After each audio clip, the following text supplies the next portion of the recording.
Dengue stands out as one of the most rapidly spreading viral illnesses transmitted by mosquitoes across the entire globe. Fact is, every single year, an astonishing number of people worldwide end up getting infected by this tricky pathogen. So, we absolutely need to ask, what exactly is the dengue virus structure? How does it launch its attack inside the human body? And what are the best ways we can manage to protect ourselves from it? Stick with us for just a few minutes as we completely break down this important topic for you in a straightforward manner. Historically speaking, the dengue virus first established itself in tropical and subtropical zones around the world. Its primary hotbeds are notably concentrated within Southeast Asia and certain regions of Africa. The actual transmission process begins when a person receives a bite from an infected Aedes aegypti mosquito, which is known to be most active during the daytime hours. In this chain of infection, the human body acts as the main host reservoir for the virus. Meanwhile, the mosquito functions purely as a mechanical carrier, effectively shuttling the pathogen from one infected person to the next susceptible one. Understanding this specific vector is absolutely key to disrupting the entire disease cycle. When observed under powerful magnification, the dengue virus particle itself is incredibly minuscule, measuring only about 50 nanometers in diameter. Structurally, the virus possesses a protective outer layer known as a lipid envelope that shields its core components. Embedded within this exterior layer are specialized envelope, E proteins, that play a critical role in infection. These E proteins are the essential keys the virus uses to successfully bind to and enter vulnerable human cells. Deeper inside its structure, the virus contains its complete set of genetic instructions, which is carried on a strand of RNA. This internal RNA material holds all the necessary blueprints required to instruct the host cell to produce countless new viral copies. Furthermore, it is these very surface proteins on the outside that the human immune system first learns to recognize as foreign invaders. The interaction between these surface markers and our defenses sets the stage for the body's entire response. Medically, we categorize the dengue pathogen into 4 distinct and circulating serotypes that can cause infection. These 4 main types are officially labeled as Dem-1, Dem-2, Dem-3, and the 4th, Delaware NV-4. Successfully recovering from an illness caused by one specific type grants you what we call lifelong immunity against reinfection from that same type. Unfortunately, this protective shield does not extend to the other 3 remaining virus types, leaving you vulnerable to them. This means that subsequent infections with a different serotype can actually lead to significantly more severe health complications. The entire process of human infection is initiated the moment an infected mosquito successfully delivers a bite onto the skin.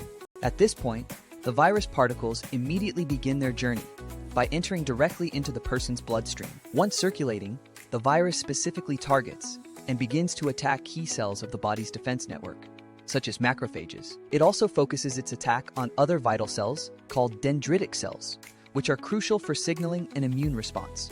The viral particles then meticulously bind onto specific receptor sites located on the surface of these targeted host cells. Following successful binding, the virus tricks the cell membrane and is internalized, finally entering the cell's interior environment. Inside the protected confines of the host cell, the virus immediately turns the cell's own internal machinery against itself. It forces this machinery to work overtime, rapidly producing thousands upon thousands of entirely new dengue virus particles. After sufficient replication has occurred, these newly manufactured viruses break free from the compromised cell in a dramatic burst. These released progeny then swarm out to rapidly infect even more nearby healthy cells, thus rapidly escalating the overall infection within the body. This relentless cycle ensures the viral load increases quickly if the immune system cannot mount a timely defense. After this initial viral invasion takes hold, the sophisticated human immune system quickly recognizes the presence of foreign viral proteins. In response to this alarm,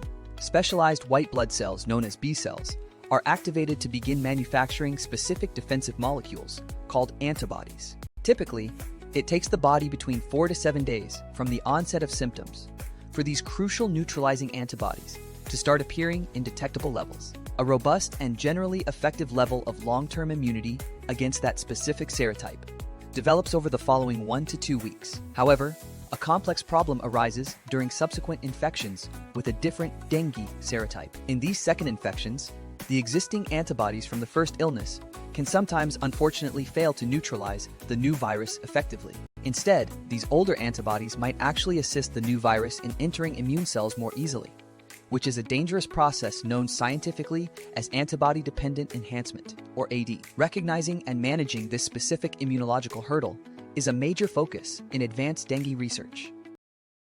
After a mosquito bite delivers the virus, there is an initial period where you won't feel anything at all. This incubation phase typically lasts somewhere between 4 and 10 days before any noticeable signs of illness might start to show up. When symptoms do arrive, they often strike suddenly, beginning with a very high fever that can catch you completely off guard. Many people report experiencing an intense, throbbing headache, accompanied by pain right behind the eyes.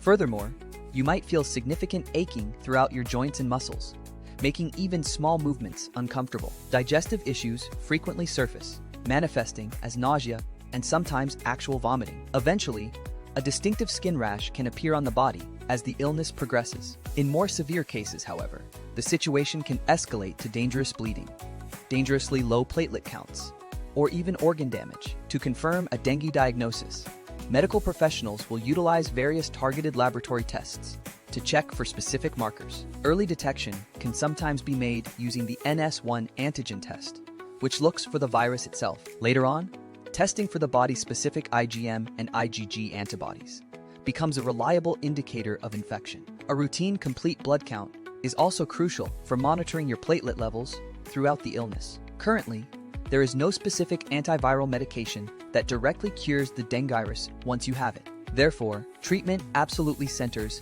on aggressive fluid intake and maintaining proper hydration. To manage the fever, doctors will recommend using only paracetamol for relief. It is critically important to completely avoid common pain relievers, like aspirin and ibuprofen, during this time. Since treatment is supportive, the best defense against dengue remains robust and consistent prevention efforts. A key step involves thoroughly eliminating any sources of standing or stagnant water around your home and yard. Make sure to consistently apply effective mosquito repellents to exposed skin when outdoors.